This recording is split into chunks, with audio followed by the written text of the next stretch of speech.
Hi guys, it's Jabbly Jenga and I'm back with a second video. I cannot wait to get back to you guys. I was so excited. So I am glad we are here. Now this video today will be about ancestors. I know you guys have been hearing a lot of talk about this word, ancestors, and I know I use the word all of the time and have been doing so for the past couple of years.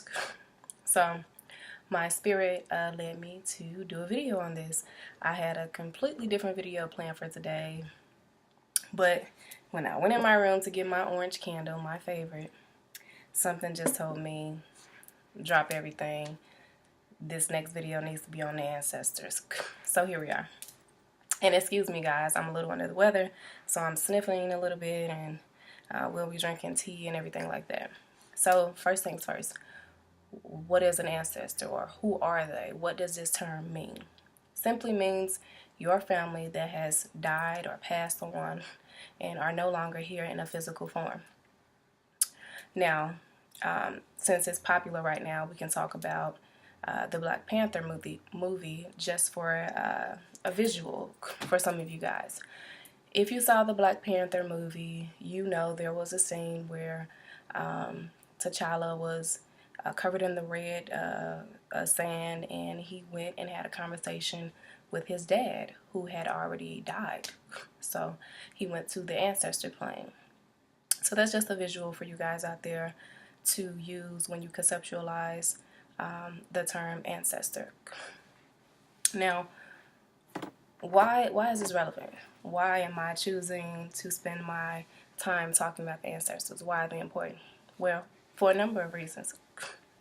But most importantly, because they're here to help us while we are still here on the physical plane. And yes, we're in a physical body. This is not this body that we are in. This is not who we really are. We are spiritual beings. But while we're here on this planet, we are here in a physical form. So our ancestors are still around in spiritual form, and they are here to help us.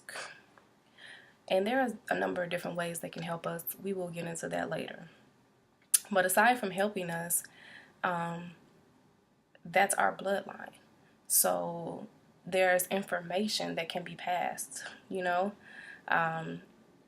things like that. And you know, when you look at other cultures and the traditions that they practice, you will see that the connection with the ancestors is always very strong. Because that's your bloodline, generation from generation from generation. And each bloodline holds different history and different information that will be passed on to help the next generation. And yes, information can still be passed on while they are no longer here in the physical form. Trust me. I say trust me a lot, but when I say trust me, I really mean trust me. Now, I wanted to mention and go back to what I said before about them being here to help us, because it is very imperative that we get in tune with our ancestors now, like yesterday. Why? Because when I say they are here to help us, they are helping all of us, or trying to at least, during this transformation. What's going on right now with us is we are about to retake the throne. It's about to happen. Why? Because the only people that can restore order to the throne is us. We're the first people. We are the creators of life. Particularly Black women.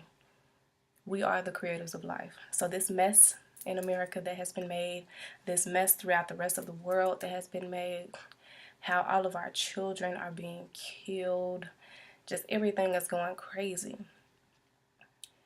We're about to fix it because we're the only people that can fix it. And so in restoring order to the throne, retaking the throne, we need our ancestors' help. They will be here to guide us. Now, I just want to share a quick story with you guys.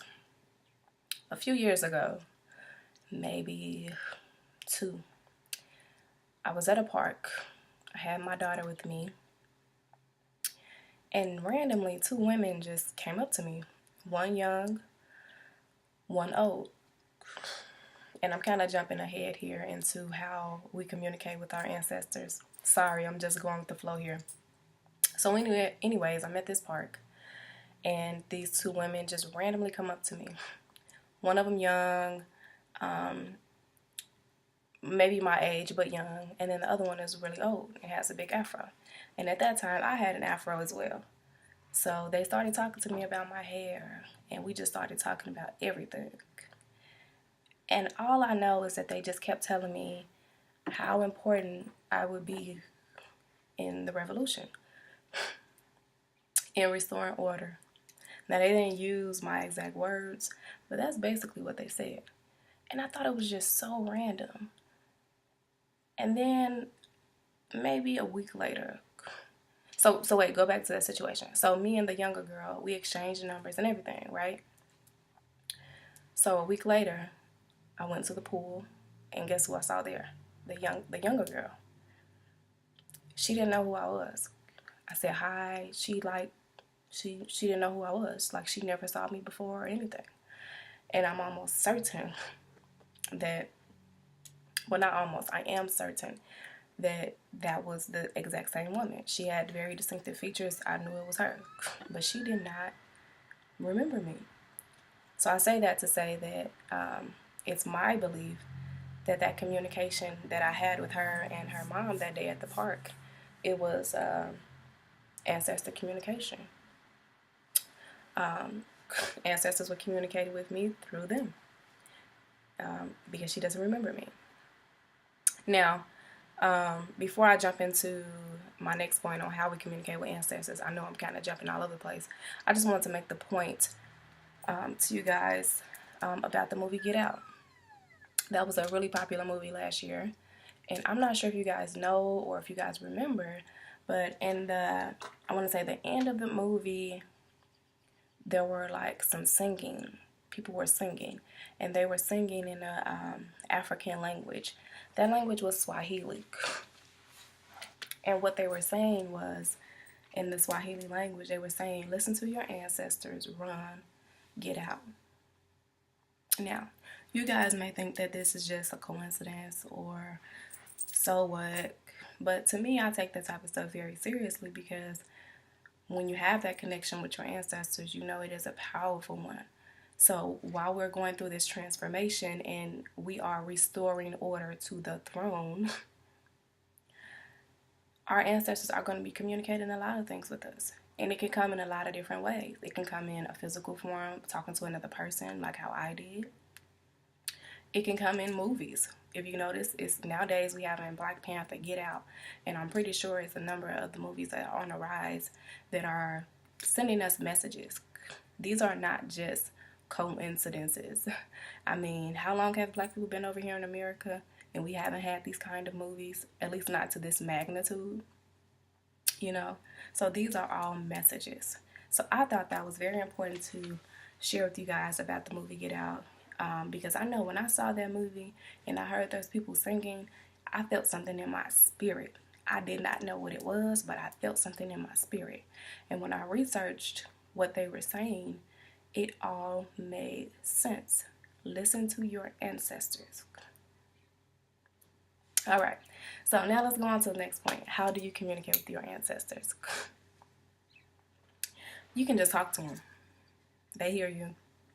And anything that you're bringing directly from your heart, pure, and you're expressing, you're thinking about it, or you're saying it, it will be well received. Another thing you can do is set up an ancestor table. Now, I will do another video on what an ancestor table is and how I do mine, how I set it up.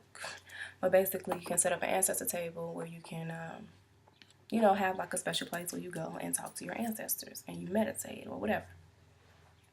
Another way is dreams. Your ancestors will come to you in dreams. They will be in a dream. They will be telling you things in dreams. Whatever, in a dream, they will come to you. Trust me. If you're having dreams about Big Mama or your dad, whoever, that's the ancestors, that particular ancestor, that's their way of communicating with you. So pay attention. Get you a little journal or something to keep on your nightstand. So when you wake up, you can write down what happened in the dream and you can remember whatever message they were trying to communicate with you. All right. Oh, so speaking of communication, I just wanted to share a story with you guys just to kind of show you how ancestors will communicate with you or how they will let you know that they're around. And just so you also can understand how real this stuff is. So I have a daughter. Her name is Egypt. She's 4 now. So a few years ago, I want to say she was about 1. Now, she kept having these, she kept waking up in the middle of the night saying, Auntie Dorothy is bothering me. She won't let me sleep. Auntie Dorothy is in my room. Now I have 2 Auntie Dorothys. One of them who raised me, which is my mother's sister. She raised me until I was 9 years old when she passed away. And then I have another auntie who is still physically here. She's a god auntie. Her name is also Dorothy. So my daughter Egypt, she knows exactly who my god auntie is, Dorothy, because she's been a part of her life since she was born. However, my auntie who raised me, my mom's sister, she died when I was 9. So Egypt never met her. And at that particular time, when Egypt was saying the things that she was saying, Egypt had never even heard of her, never saw a picture of her or anything. She was only 1 year old. So let's get back to the story. So this was happening for a couple of nights in a row. Egypt will wake up and say, Auntie Dorothy's in my room. She won't let me sleep. And I kind of just blew it off because I'm thinking, this little girl tripping, whatever, go back to sleep. Because I'm thinking about my Auntie Dorothy, my god auntie, because that's the only Auntie Dorothy Egypt ever knew. And I'm like, go back to sleep. You having a bad dream, whatever. Auntie Dorothy not here. And so one day, I just said, you know what? Let me show her a picture of my Auntie Dorothy that passed away, because she keeps saying Auntie Dorothy is here. And I know the Auntie Dorothy, my god Auntie Dorothy who was alive, is not in my house. So what is she talking about? So I pulled up a picture on my phone of my Auntie Dorothy that passed away. And as soon as I showed Egypt, she said, Mommy, that's Auntie Dorothy that was in my room. Okay? Now the story is going to get even more mind-blowing. So that was about 3 years ago when Egypt was 1. Now, this past November, I was at a funeral. So you know how funerals go. Everybody in your family is there, people you haven't seen in forever. So my Auntie Dorothy, who passed away, she had 3 sons. One of her sons had a couple of daughters. So at the repast and everything like that, I'm talking to one of her sons, and I shared with him the story that I just told you guys about Egypt having these experiences with my Auntie Dorothy that passed away. So when I told him the story, he said, you know what? My grandson had the exact same experience. So one of his daughters has a son now. And when he was around that age, he was having the exact same experiences. Like verbatim, what I told him about Egypt, he said his grandson went through the same thing. Now, the crazy thing is, Egypt and her cousin, who was having the same experiences, they've only interacted with each other recently, like in the past year or so. They've only interacted with each other like a couple of times. So when both of them experienced these situations, it's not like they were talking to each other and saying, yeah, we're going to say Auntie Dorothy visited us. No.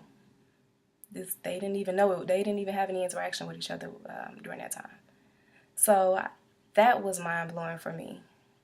So that's just to reiterate, the ancestors are real. This is very serious, and they are around us at all times.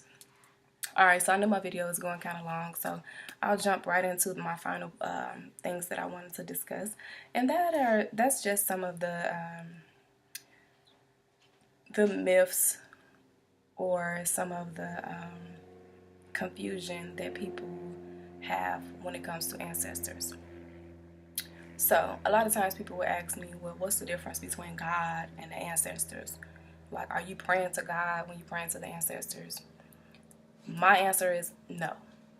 The ancestors are your bloodline. They are different than God. God is the end all be all. He's the supreme being. That's a completely different thing. So no, they are not the same person. No, they're separate. And then also a lot of people say things about, oh, that's voodoo. You have an ancestor table, that's voodoo, that's witchcraft, that's this and that's that. First, let me say this. You should do your research. There are a lot of things that we practiced in the past that were demonized once we were brought over here to America and turned around and made to be a bad thing. So that's the first thing I would say. Do your research on things. And second, I'm going to say no. It's not voodoo. It's not anything like that. In fact, it's very common to have an ancestor table and to have a communication with your ancestors. Just think about what we do in the hood when people die. When people die, at least in my family, when people die on their birthdays, what do? We throw a big party. We play their favorite songs. We eat their favorite foods. We might release some balloons in the sky. You know, when if someone was killed in a certain spot, what do? We put flowers in that particular spot. We put balloons there. Even at the gravesite, we visit the gravesite, blah, blah, blah. We sit there and talk to them. That's all ancestor communication. And that's another form of having, you know, an ancestor table. The only difference is the ancestor table will be right in your home. It's something that's personal to you. It's something that you create yourself. And it's not exposed to whoever's walking past the memorial or whoever walking past the gravesite or whatever. Also, take some time and research other cultures who have not been colonialized or who have not been colonialized to a large degree. When you research those cultures, you will see that ancestor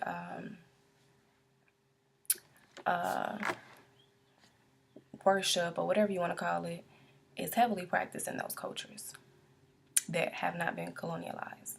And I will also remind you guys that we too practice these traditions with paying homage and respect to our ancestors before we were brought in over here, and it was beating out of us. Now, why would someone take the time to systematically strip away this piece of information? Because it holds power. So now we are in the awakening age, the conscious age, where we are getting back to the practices that we originally had, and we are restoring order to the throne. So with all of that, guys, I will leave you. If you have any questions or comments, please comment below. I would love to answer your questions. Also, follow me on Instagram at JabaliJanga18. You can follow me there. And let me know what other videos you guys would like me to do. I'm thinking about doing a video on some more feminine issues or women issues. I also have the goddess detox pearls that I'm thinking about doing. I already have them in my possession, but I'm thinking about giving those a try. And if I do, I will definitely do a video and let you guys know how the detox went for me. But either way it go, like, subscribe, follow me on Instagram, and comment below. Let me know what you thought about the video. Like, if you disagree with something I said, or you agree with something I said, or if you want to add some information to what I said. All right, guys. Bye. Have a good day.